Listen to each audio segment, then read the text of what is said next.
مرکزی امیر جمعیت اہل حدیث پاکستان سینیٹر پروفیسر ساجد میر کے انتقال، حاجی محمد ناصر قادری کا اظہار افسوس۔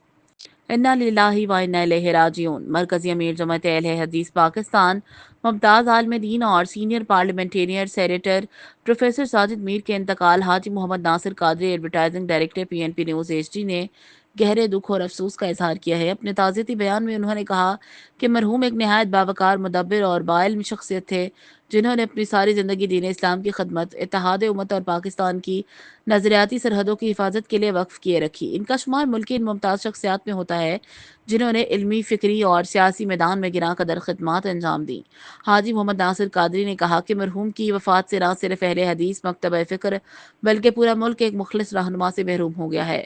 ان کی دینی خدمات، اصولی سیاست اور علمی بصیرت ہمیشہ یاد رکھی جائے گی۔ آخر میں انہوں نے دعا کی کہ اللہ تعالیٰ مرحوم کو جوار رحمت میں بلند مقام عطا فرمائے، ان کی مغفرت فرمائے اور لواحقین کو صبر جمیل عطا کرے، آمین۔